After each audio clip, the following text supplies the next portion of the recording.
Ruas Jalan Gatot Subroto di Kota Bandung dilaporkan menjadi lebih rapi setelah petugas Satpol PP melakukan pembongkaran puluhan pedagang kaki lima, PKL, dan bangunan liar pada Rabu, 13 April 2026, sehingga trotoar yang semula penuh kios kini kembali untuk pejalan kaki.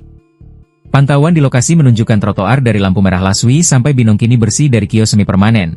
Sementara para pejalan kaki dapat melintas lebih leluasa di ruas jalan yang ramai tersebut. Seorang PKL, Enti Sutisna, 40, menyatakan bahwa sebelum pembongkaran, para PKL telah menerima surat peringatan sebanyak 3 kali untuk membongkar mandiri. Namun mayoritas tidak melaksanakan instruksi sehingga dilakukan penertiban. Entis mengungkapkan bahwa pembongkaran dilakukan karena berjualan di trotoar melanggar aturan, dan saat ini banyak PKL tidak memiliki tempat relokasi sehingga memilih berjualan secara keliling. PKL lainnya, Zainal, 46, mengatakan bahwa mereka terpaksa menempati trotoar karena ketiadaan lokasi alternatif, sehingga pembongkaran membuat mereka harus mencari tempat berjualan lain sementara. Kepala Satpol PP Kota Bandung, Bambang Sukardi, menjelaskan bahwa pembongkaran puluhan kios dan bangunan liar tersebut dilakukan karena trotoar merupakan ruang publik sesuai peraturan daerah, sehingga penertiban diperlukan untuk kepentingan masyarakat. Bambang merinci data pembongkaran yang mencapai 20 unit meliputi warung, bangunan liar, lapak PKL, bangunan pembuatan plat nomor, dan roda PKL, serta menyebut bahwa barang-barang yang dibongkar diangkut ke Mako Satpol PP. Ia juga menyebut bahwa sebelum tindakan, petugas telah bertemu dengan koordinator PKL dan menyampaikan bahwa mulai pembongkaran tidak ada lagi ruang untuk berjualan menggunakan tenda atau berdiri di trotoar karena persiapan pemanfaatan area untuk bus rapid transit, BRT. Para PKL berharap pemerintah segera memberikan solusi penataan dan relokasi yang jelas agar pendapatan mereka terlindungi seiring penataan kota untuk kepentingan transportasi publik. Assalamualaikum, izin melaporkan giat penertiban di Jalan Gatot Subroto, di sepanjang Jalan Gatot Subroto. Penertiban PKL saat ini sedang menertibkan bangli-bangli yang berjualan di trotoar melanggar Perda tahun 09/2019. Saat ini keberadaan bangli tersebut ditertibkan oleh jajaran gabungan bersama foto aja, bantu foto.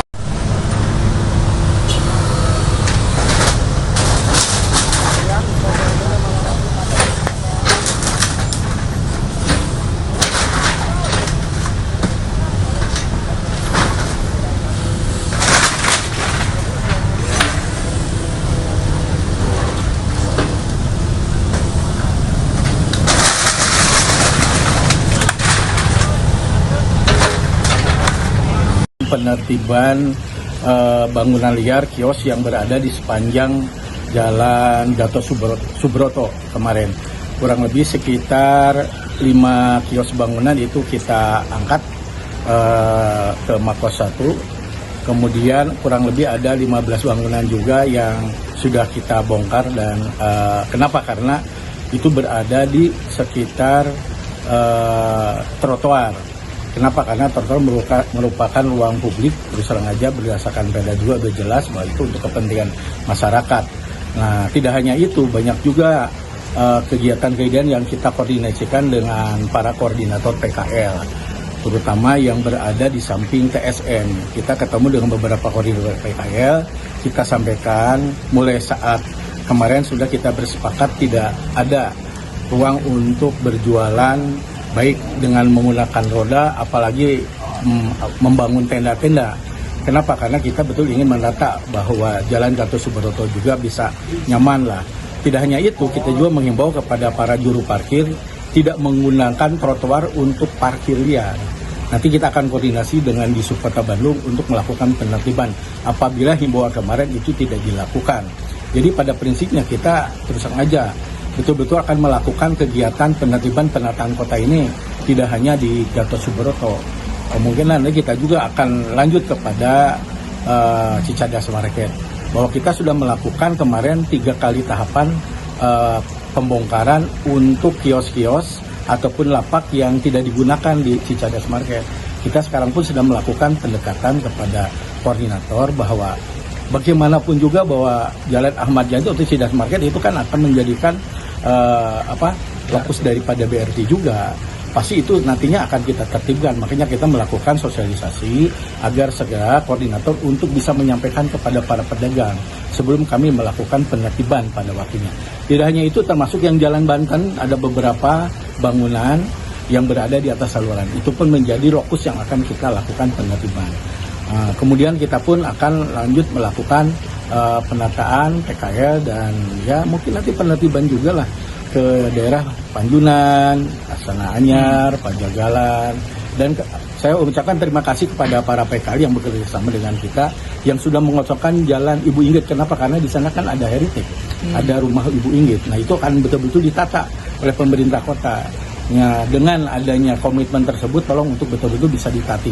Tapi tetap kita akan melakukan edukasi, pendekatan, kemudian kerjasama dengan KUKM, dengan Satgas PKL juga, bagaimana kita untuk melakukan penataan kota ini agar betul-betul nyaman buat warga masyarakat. Udah saatnya lah bahwa Kota Bandung ini memberikan yang terbaik buat warga masyarakat. Nah, kenapa sampai dengan puluhan tahun, seperti Sukajadi 50 tahun, 35 tahun. Nah, pada prinsipnya justru kami sangat mohon bantuan kewilayahan para pengurus RT, RW, jangan ada pembiaran gitu, terutama lurah dan camat gitu. Seringlah berkoordinasi, ngeliling silaturahim gitu. Kalau saya dulu pernah di lapangan yang namanya zero complaint itu betul-betul kita lakukan. Kuncinya apa? Silaturahmi kepada semua komponen warga masyarakat, terutama terhadap ruang-ruang publik yang betul-betul dilindungi dengan aturan. Tolong gitu untuk menghimbau, mengajak kepada warga masyarakat yang melakukan pelanggaran itu untuk tidak melakukan, karena ada pembiaran seolah-olah izin, ada juga yang jual lapak atau jual lokasi, itu kan tidak bagus gitu. Akhirnya warga masyarakat dari luar pun berbondong-bondong untuk memudahkan bisa berusaha di Kota Bandung. Ya, akhirnya mendapatkan uang tersebut, akhirnya mereka tidak ada larangan ataupun himbauan, apalagi komplain dari masyarakat setempat. Jadi seolah-olah mereka itu ya seenaknya. Nah, hal-hal ini yang perlu untuk betul-betul ditingkatkan. Bagaimana intinya bahwa warga masyarakat sekarang itu betul-betul untuk meningkatkan kepedulian sosialnya terhadap lingkungan. Itu intinya. Pak, untuk solusi setelah ditertibkan seperti apa, Pak? Solusi setelah penertiban ya kita terus terang ya yang paling sulit itulah pemeliharaan daripada apa yang sudah kita tertibkan.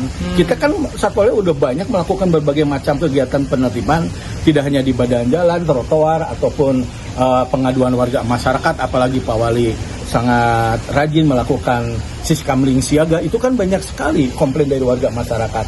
Nah, setelah kita melakukan penertiban penataan, tolong itu dipelihara. Tolong itu kalau memang ruangnya kosong itu ditamani dengan pohon-pohon gitu. Kewilayahan, Pak. Kewilayahan itu peranan kewilayahan. Kenapa? Karena terusan aja tidak mudah kita melakukan hal tersebut, membutuhkan waktu proses begitu. Jadi kami mohon kerjasamanya terutama dengan tokoh masyarakat informal. Kita tidak ada kompensasi atau relokasi. Itu sesuai dengan apa yang disampaikan oleh Pak Wali. Nah, pada prinsipnya itu kita menghimbau lah. Kalau untuk warga masyarakat Bandung ya mungkin kita bisa ya tadi oleh bisa berdagang di rumah, apabila tidak dengan sistem marketplace gitu. Jadi intinya ya kita online jualannya begitu. Ada inventarisnya sih Pak, berapa banyak titik yang perlu segera ditertibkan? Tadi udah saya sampaikan. Download Tribun X sekarang, menghadirkan lokal menjadi Indonesia.